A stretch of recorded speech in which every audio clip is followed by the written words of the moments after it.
ભગવાન શ્રી સ્વામિનારાયણના ભક્તરત્નો ભાગ 1 પ્રકરણ 5 અમદાવાદના ડોસાતાઈ. ઢળતી સાંજનો સમય છે. અમદાવાદથી દક્ષિણે સરખેજ ગામે એક તાઈ મુસ્લિમ ડોસાભાઈ પોતાની વાડીએ પાણી વાળતા હતા. એ જ વખતે 10-12 ઘોડાની ઘુમ્મરે ડાબલા કાજ્યા. ડોસાતાઈની નજર બળપૂર્વક એ તરફ ખેંચાઈ. ઘોડાઓના અવાજ વચ્ચે એક દેવતાઈ ઘોડી ઠુમક ઠુમક થતી હતી. તેની પીઠ પર બેઠેલ અસવાર પર ડોસાતાઈની આંખો મધકટોરે માખી ચોંટે એમ ચોંટી ગઈ. એ તો ઝટપટ કોદાળી એક બાજુ મૂકી દોડ્યા. વાડીને શેડે જઈ ઊભા રહ્યા. રાજાશાહી ઘોડાઓ, માથે એવા જ તેજસ્વી અસવારો હતા.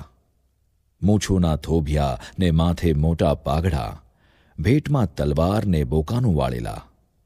આ બધા કાઠી દરબારો હોય એમ ડોસાતાઈને લાગ્યું. બધાના મોં પર દેવતાઈનું નૂર હતું. ડોસાતાઈનું ચિત્ત માણકી ઘોડીના અસવાર પર ઠરી ગયું. તેણે કોઈ વટેમાર્ગુને પૂછ્યું, આ સંગ ક્યાંનો છે અને કોણ કોણ જઈ રહ્યા છે? વટેમાર્ગુએ કહ્યું, ભાઈ, એ તો સ્વામિનારાયણ છે. આજુબાજુ વીંટાયેલા એમના ભક્તો છે. અહીં અમદાવાદ શહેરમાં જ એમનું સ્થાનક છે. તે ત્યાં જતા હશે. સ્વામિનારાયણનું નામ ડોસાતાઈએ સાંભળ્યું ને એ મૂર્તિમાં એમની વૃત્તિ ચોંટી ગઈ. હૈયું હેરાઈ ગયું. ઘોડા તો પૂંછડાના ઝુંડ હવામાં ફરકાવતાં પલકારામાં કેટલે દૂર નીકળી ગયા. તાઈ મનમાં વિચારે છે કે જેમને મલક આંખો ભગવાન તરીકે પૂજે છે એ જ આજે મારે નયન ગોચર થયા. આ નયનોએ સ્વામિનારાયણ દીઠા. અહોહો, ફક્ત દર્શન માત્રે મને કોઈ ગજબની આત્મશાંતિ થઈ ગઈ. એ આનંદને શબ્દોમાં વર્ણવી શકું તેમ નથી. હું કૃતાર્થ થઈ ગયો. સૂર્ય આથમી ગયો. સંધ્યા ઢળી ગઈ. જળ ઝંપી ગયા. પંખીઓ પણ કલરવથી ગગન ભરતાં નીડમાં પેંસી ગયા. અને ડોસાતાઈ એ તો હજુ ત્યાંના ત્યાં જ ઊભા હતા. આંખો ફાડીને અમદાવાદના માર્ગ ભણી નજર કરતાં, કંઈક વિચારતાં, અહોભાવમાં મનોમન બોલતાં બબડતાં. વાડીએ કોસ હાંકનાર કોસીઓ કોસ છોડીને ડોસાતાઈની ખબર લેવા આવ્યો. કોસનું પાણી 3-4 ક્યારાની પાળો તોડીને રેલમ છેલ થઈ ગયું હતું. કોસિયાએ ડોસાતાઈને ઝાલીને હચમચાવ્યા.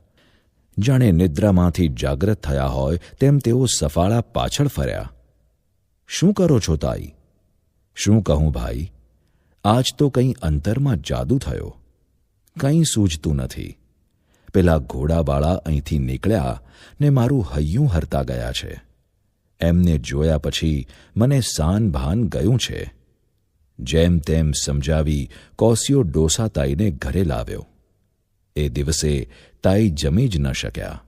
કોળીઓ હાથમાં લે ને છોગલિયાળા સ્વામિનારાયણની મૂર્તિ દેખાય. ઘરના સૌને થયું કે નક્કી કંઈક મંતર જંતર લાગી ગયા. જેમ તેમ કરીને ડોસાતાઈને સુવડાવ્યા. ડોસાતાઈને ઊંઘ તો શેં આવે? મધરાતે જાગ્યા ને કોઈને પૂછ્યા વિના અમદાવાદ ભણી ચાલી નીકળ્યા.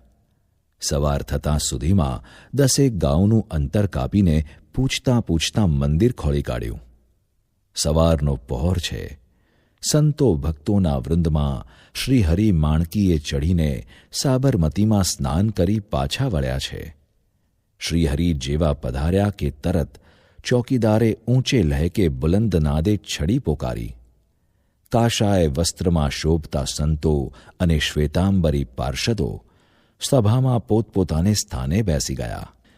શ્રીહરિએ માણકી પર બેઠા તકાં જ એક તૃષિત આત્મા ઉપર અમૃત નજર કરી. એ હતા ડોસાતાઈ. બસ એક નજરમાં 4 આંખો મળી. ડોસાતાઈને પૂર્વની પ્રીત પાંગરી ગઈ. શ્રીહરિની સલૂણી છવી પર એ ઓળઘોળ થઈ ગયા. શ્રીહરિની આ એક નજરમાં ડોસાતાઈને સમાધિ લાગી ગઈ. સભા તો હકડેઠઠ ભરાઈને શ્રીહરિની અમૃત હેલીમાં તરબતર થતી હતી ત્યારે ડોસાતાઈ એક ખૂણે સમાધિમાં સરકી ગયા હતા.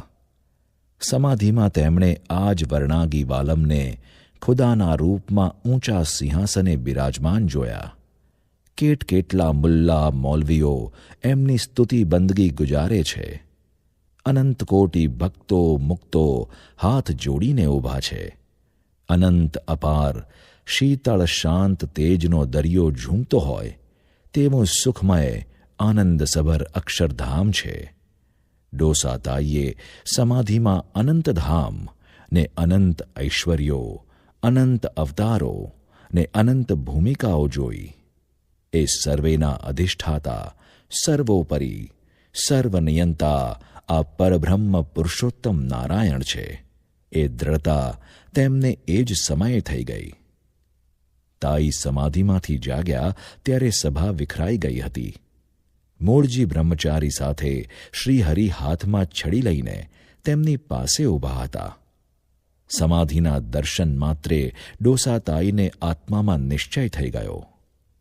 એ તો આ પ્રભુની પરમ કૃપાના આશિક બનીને શ્રીહરિના ચરણોમાં માથું મૂકી બંદગી કરવા લાગ્યા. શ્રીહરિએ તેમને ઊભા કર્યા, માથે હાથ મૂક્યો. તાઈએ શ્રીહરિનો જમણો હાથ ઝાલી ચૂમી લીધો ને કહ્યું, પ્રભુ, હવે હું તમારો છું. હું તો મુસલમાન, પણ મને આપના નિયમ આપો. આશ્રિત કરી આપના ભક્તોમાં સ્થાન આપો. શ્રીહરિ કહે, તમારે ખૂબ સહન કરવું પડશે. એ તો બધું થઈ પડશે. પ્રભુ, લોકોને આપની ઓળખાણ નથી. આપ કોણ છો? મને કૃપા કરીને આપે આપનું સ્વરૂપ ઓળખાવ્યું છે. હવે જખ મારે દુનિયા. તાઈએ કહ્યું. શ્રીહરિએ કેવળ મંદ સ્મિત કરી અભય હસ્ત ધર્યો. સરખેજના મુસલમાનોને ખબર મળ્યા કે ડોસો સ્વામિનારાયણ પાસે જઈને રહ્યો છે. તે સૌ શોધતાં શોધતાં આવ્યા ને ડોસાતાઈને બળજબરીથી સરખેજ લઈ ગયા. ઘરે જઈને ડોસાતાઈએ સ્વામિનારાયણ મહામંત્રનો જાપ અને ધૂન ઉપાડી. માળા કરે, સ્તુતિ કરે, ભજન ગાય, જાણે સ્વામિનારાયણ તેમની સામે જ બેઠા હોય તેમ અનુનય કરે, રીઝવે, મસ્તીમાં ઝૂમે. તાઈના માતા પિતા અને સંબંધીઓ તાઈને સમજાવવા લાગ્યા, પણ બધા નિષ્ફળ ગયા. મુસલમાન જનો ભેગા થયા ને ડોસાતાઈને સમજાવવા લાગ્યા, પણ તેમણે કોઈનું ન માન્યું. કોઈ વડેરાએ કહ્યું, ભાઈ, આપણે આમ હિન્દુની રીતે વર્તીએ એ કોઈ રીતે પોસાય નહીં. અમારે જ્ઞાતિ લોકોના કડવા વેણ સાંભળવા પડે છે, માટે તું આ બધું ટીખળ છોડી દે. આમ એકે એક સગાએ તેમને સમજાવ્યા, પણ તે ન માન્યા. છેવટે કેટલાકે ઉગ્ર થઈને ઠપકો આપ્યો, તિરસ્કાર કર્યો, મારવાની ધમકી આપી, પણ ડોસાતાઈએ ભજન મૂક્યું નહીં. હવે સૌનો પિત્તો ગયો. ડોસાતાઈને માર મારવો શરૂ કર્યો. સૌએ વિચાર્યું કે મારના ભયથી સ્વામિનારાયણને મૂકી દેશે, પણ ઉલટું બન્યું. શરીર પર જેવો માર પડે કે ડોસાતાઈ જોર જોરથી સ્વામિનારાયણ બોલે. મારનાર તેના પર નિર્દય થઈને વારા ફરતી લાકડીઓના ઘા ઝીંકવા લાગ્યા. અતિ માર પડવા છતાં ડોસાતાઈ શ્રીહરિની મૂર્તિને ધારીને ભજન કરતા રહ્યા. મારનાર છેવટે કંટાળ્યા અને થાક્યા. સૌએ વિચાર્યું કે માર ને તિરસ્કાર તો આને કોઠે પડી ગયા છે, માટે હવે ઓરડાની વચ્ચે થાંભલી સાથે બાંધી દો, અન્ન જળનો ત્યાગ કરાવી દો, બારણું બંધ કરી તાળું મારી દો. 2 જ દિવસમાં ઢીલો પડી જશે ને એની મેળે સીધો દોર થઈ જશે. બધાએ આ વિચારને વધાવી લીધો. ડોસાતાઈ ઓરડે પુરાણા. એમને તો ભગવાનના ભજનનો આનંદ હવે વિશેષ લાદ્યો. કારણ કે એકાંત મળ્યું હતું. તેઓ અંતરાત્માના તારને શ્રીહરિ પ્રભુમાં જોડી ભજન કરવા લાગ્યા. એ સલૂણી મૂર્તિને અંતરમાં ધારવાની ઉત્તમ સગવડ તેમને મળી ગઈ હતી. પ્રાણ પ્યારા પ્રભુએ એવી કૃપા કરી હતી કે તાઈને ભૂખનું દુઃખ કે બંધનની આપદા લેશ પણ સ્પર્શી શક્યા નહીં. એ તો અલમસ્તપણે દેહભાન ભૂલીને મૂર્તિમાં મગ્ન બની ગયા. પોતાના ઇષ્ટદેવના સ્મરણ આગળ તેમને સંસાર હવે તૃણ જેવો તુચ્છ લાગતો હતો. 3 દિવસ ને 3 રાત આમ ને આમ ક્યાં પસાર થઈ ગયા તે તેમને જ ખબર ન રહી. લોકોને થયું કે હવે એ ઢીલો થઈ ગયો હશે, પરંતુ હજુ ભજન સંભળાતું હતું. શરીરનું કવ્વત ઊણું થયું જણાતું નથી. એમ વિચાર કરી બીજા 3 દિવસ એમને એમ પૂરી રાખવાનો નિર્ણય સૌએ લીધો. આમ 5 દિવસ થયા. ભજનના પ્રતાપે કરીને ડોસા તાઈને શ્રીહરિએ દિવ્ય દર્શન દીધા ને કહ્યું, શું તાઈ, કેવું કષ્ટ થાય છે? અરે પ્રભુ, કષ્ટનો તો મને કોઈ અનુભવ જ થતો નથી. તમે ભૂખ્યા તરસ્યા છો તે એ પણ આપની કૃપાથી યાદ આવતું નથી. કોણ જાણે કેમ આપના ભજનમાં મને પૂર્ણ શાંતિ અનુભવાય છે. શ્રીહરિએ ડોસા તાઈની શૂરવીરતા પીછાણી તેમના મસ્તકે અભય હસ્ત ધર્યો. અમી દ્રષ્ટિ કરી કહ્યું, જાઓ, આજથી તમને ષડૂર્મી પીડી નહીં શકે. ષડૂર્મી એટલે શું પ્રભુ? શ્રીહરિએ કહ્યું, ભૂખ તરસ, હર્ષ શોક અને જરા મૃત્યુ, આ 6 પ્રકારની ઉર્મિઓ મૃત્યુલોકના માનવીને આવે જ છે ને એનાથી એ સુખ દુઃખનો અનુભવ કરે છે.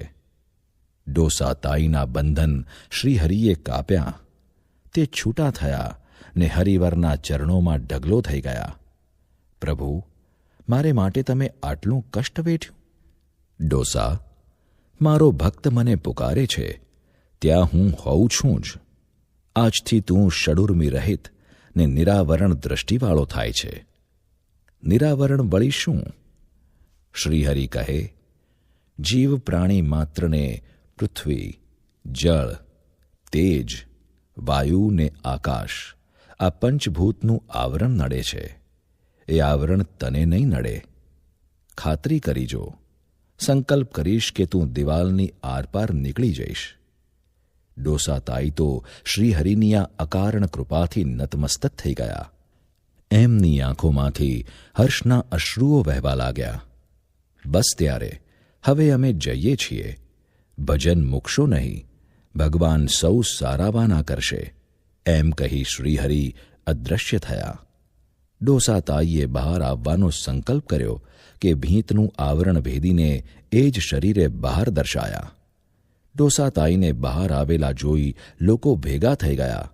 સૌને થયું કે નક્કી એના સ્વામિનારાયણે એને બહાર કાઢ્યો છે. તાળું ખોલીને જોયું તો કોઈ આવ્યાનો અણસાર પરખાતો હતો. આડોશી પાડોશી જે હિન્દુઓ હતા તેમણે આ લોકોને સમજાવ્યા કે ભગવાન ખુદ તમારે ત્યાં જીવની રક્ષા કરવા આવતા હોય ત્યાં તમે શું કરવાના? પરંતુ અજ્ઞાની લોકો માન્યા નહીં. ફરી એ જ મારપીટ સાથે ડોસા તાઈને થાંભલે બાંધ્યા. ઓરડો બંધ કર્યો. તાળું માર્યું ને 2 જણ ચોકી કરતા બેઠા કે હવે સ્વામિનારાયણને પેસવા ન દેવા. હજુ તો 1 ઘડી વીતી નથી ત્યાં જ ડોસા તાઈ બહાર આવી ગયા. થાંભલે દોરડાના બંધ જેમના તેમ જ હતા. પગની આંટીઓમાં દોરડાની મડાગાંઠ મારેલી. તેમાંથી તો કોઈ કાળે છટકી શકાય જ નહીં. દોરડું કાપવું જ પડે. પણ ડોસા તાઈ તેમાંથી કોણ જાણે કેમ સરકી ગયા. ત્રીજી વાર લોખંડની સાંકળથી બાંધ્યા ને 4 બાજુ ચોકી પહેરો ગોઠવી દીધો. સૌ ભેગા મળીને કહેવા લાગ્યા કે હવે તો જાનનું જોખમ જ છે. ડોસા તાઈને તો કોઈ આવરણ નડતું નહીં. એમણે સંકલ્પ કર્યો તે સરખેજથી ધોળકા પહોંચી ગયા. નહીં કોઈ વાહન કે નહીં કોઈ સાધન. સંકલ્પ માત્રે એક ગતિ કરતા હતા. ધોળકા તેમના મોસાળ પક્ષના લોકોને ખબર પડી ગયેલી. તે એકવાર સમજાવવા પણ આવેલા ને તેમને ઘરમાં પૂર્યા છે તેની પણ જાણ હતી. તેથી જેવા તેમને જોયા કે પકડી લીધા ને ઘરમાં પૂરી દીધા. સાંકળ વાંસી તાળું મારી દીધું ને 1 જણને સરખેજ દોડાવ્યો. હજુ પેલો ગામને ઝાંપે પૂગ્યો નથી ત્યાં તો ડોસા તાઈ હસતાં હસતાં બહાર આવ્યા. સ્વામિનારાયણનું ભજન તો મુખેથી ચાલુ જ હતું. તેમના મામાઓએ આ બનાવ પછી નક્કી કર્યું કે આમની આગળ આપણો કોઈ ઉપાય ચાલે તેમ નથી. તેઓ ડોસાતાઈને સરખે જ મૂકી આવ્યા. સૌએ વિચાર્યું કે હવે ડોસાને જીવતો દફનાવી દેવો. રાત્રે સીમમાં ઘોર ખોદાણી, મોંમાં ડૂચા મારી ડોસાતાઈને બાંધીને લઈ ગયા. તેઓ તો અખંડ સ્વામિનારાયણનું રટણ કરતા જ રહ્યા. 3 ગજ ઊંડો ખાડો ખોદાઈ ગયો હતો. તે બતાવી સૌએ ડોસાતાઈને કહ્યું, હજુ તું સ્વામિનારાયણને મૂકી દે, નહીંતર આ ઘોર તારા માટે ખોદી છે. જીવ તો દાટી દઈશું. આ સાંભળી જરાય ગભરાયા વિના ડોસાએ જાતે જ ઘોરમાં ભૂસકો માર્યો. પલાઠી વાળીને બેસી ગયા. લોકો પૂરણી કરવા લાગ્યા. ગળા સુધી પૂરણી કરી છેલ્લી વાર કહ્યું, હજુ માની જા તો જીવતો રહીશ. ડોસાતાઈ તો સ્વામિનારાયણ સ્વામિનારાયણ જપમાં જ મગ્ન હતા. લોકોએ નિર્દયપણે માટીની પૂરણી કરી એ ઊંડો ખાડો આખો માટીથી ભરીને દાબી દીધો. 2-3 લોટકા આદમીઓ તો એ માટી પર કૂદ્યાય ખરા. કોઈ ન જાણે તેમ જમીન સરખી કરી દીધી. હાશકારો કરતા ઘરે જવા રવાના થયા. ગામમાં આવીને લોકોએ ડોસાતાઈના માતા પિતા પાસે મોં વાળી ખરખરો કરવા તેમના આંગણે પગ મૂક્યો. ત્યાં તો ડોસાતાઈને દીઠા. સ્વામિનારાયણ સ્વામિનારાયણ ભજન કરતા એ ઓસરીની ધારે બેઠા હતા. અરે આ શું? આ તો ગજબની વાત કહેવાય. આજ સુધીમાં ઘોરમાં દાટેલો કોઈ ઉઠીને બહાર આવ્યો હોય તેવું બન્યું નથી. નક્કી એમના ભગવાન એમની સાથે છે. બધાને પોતાના કૃત્યોનો ખૂબ પસ્તાવો થયો. તેમના સગા સ્નેહીઓ બધા એકઠા મળ્યા ને ડોસા ભક્તના ચરણોમાં નમી માફી માંગી. અમે તમને ખૂબ હેરાન કર્યા છે. માફ કરો. તમે ઘરમાંથી નીકળી જતા ત્યારે તો ભૂત સમજતા, પણ આ છેલ્લા બનાવે તો અમારી આંખો ખોલી નાખી છે.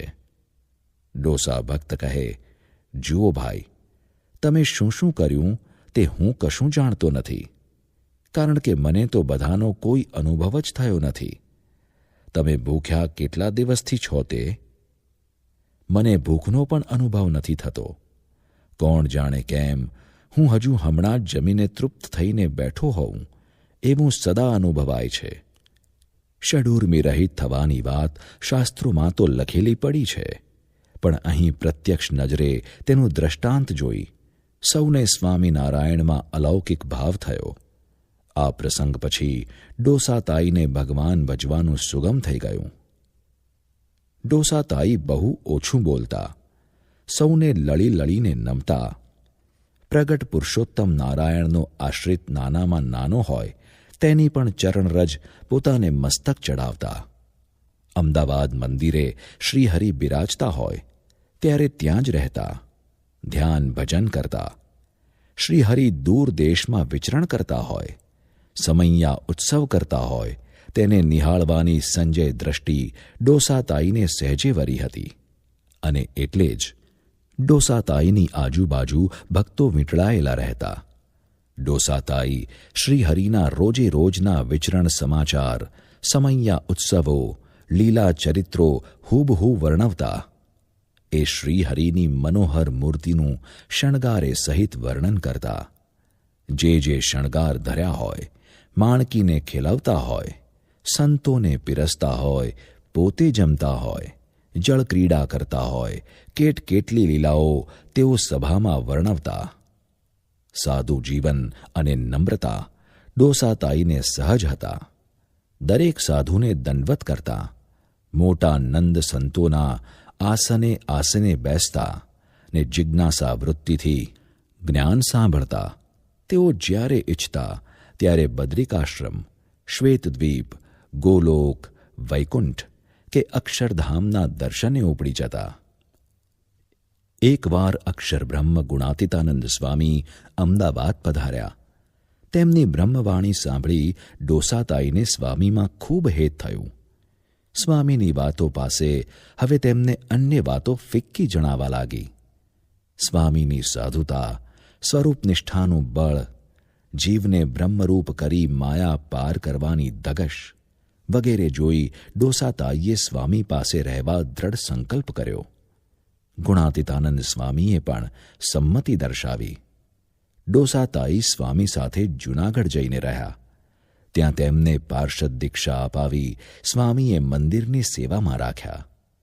જૂનાગઢના સંતો વહેલી સવારે જાગે તે પૂર્વે તેઓ તૈયાર થઈ જાય અને કૂવાને કાંઠે ફાળકો હતો તે ફેરવીને જળ સિંચી સિંચી સંતોને નવડાવે. આમ રસોડા માટે તેમજ પીવા માટે પણ એ જ કૂવાનું પાણી વપરાતું. ડોસા ભગત ભગવાનની મૂર્તિ ધારીને ફાળકો ફેરવતા. શરીરનો બાંધો મજબૂત, તેથી થાકતા નહીં. સેવા કરતાં તેઓ કહેતા, પોઠિયાને ભાડું ચૂકવવું પડે. દેહ પોઠિયો છે, એ ખાય છે તો એટલું એની પાસેથી કામ લેવું જ પડે. લગભગ આખો દિવસ તેઓ કૂવા પર રહેતા. જમવાનો સમય પણ ભૂલી જતા. કોઈ યાદ કરાવે ત્યારે જમતા. ક્યારેક 2-2 દિવસ ભૂખ્યા રહેતા. ભજનના જોરે ભૂખ ઉડી જતી. જમવા બેસે ત્યારે એક જ વાર પત્તરમાં લેતા ને જેટલું પીરસે તેટલું જમી જતા. ફરીથી માગતા નહીં. ગુણાતીતાનંદ સ્વામી ઘણીવાર કથા પ્રસંગમાં ડોસા ભક્તનું ઉદાહરણ દઈ કહેતા કે આ ડોસા ભક્તના જેવી સ્થિતિ થશે ત્યારે અક્ષરધામમાં રહેવાશે. સ્વામી બીજા મંદિરોમાં સમયે જતા કે ગામડે ફરવા જતા ત્યારે ડોસા ભક્તને સાથે તેડી જતા. પરંતુ સામેથી તેઓ ક્યારેય મંદિર બહાર જવાનો સંકલ્પ કરતા નહીં. ઉનાના શેઠિયાઓ નગર શેઠ ગણેશજી શેઠ, વલ્લભજી શેઠ, હંસરાજ ગાંધી વગેરેને ગુણાતીતાનંદ સ્વામી સાથે ખૂબ હેત. સ્વામીને તેઓ મૂળ અક્ષર મૂર્તિ માનીને પૂજતા. નગરમાં પધરાવતા. એકવાર સ્વામીને તેમણે ઉના તેડ્યા. સ્વામીએ ડોસાતાઈને પણ સાથે લીધેલા. ઉના ગામ બહાર મછુંદરી નદી વહે છે. સંતો ભક્તોની વિનંતીથી સ્વામી તે નદીમાં સ્નાન કરવા તૈયાર થયા. શેઠિયાઓ પણ સ્વામીની સાથે ચાલ્યા. સ્વામીએ ડોસા ભક્તને પૂછ્યું, કેમ ભગત, નદીએ નાહવા આવવું છે? ડોસા ભક્ત કહે, સ્વામી, કંઈ વિચાર નથી. સ્વામી કહે, તમે મંદિરનું ધ્યાન રાખજો, અમે જઈએ છીએ. એમ કહી સૌ સાથે સ્વામી નિસર્યા. ખડકી બહાર આવીને સ્વામીએ એક સંતને કહ્યું, ખડકીને તાળું મારી દો. ડોસા ભક્ત સ્થિતિ તે કોણ આવ્યું ગયું એમને ખબર નહીં રહે. બારણું બંધ થયું, તાળું વસાઈ ગયું.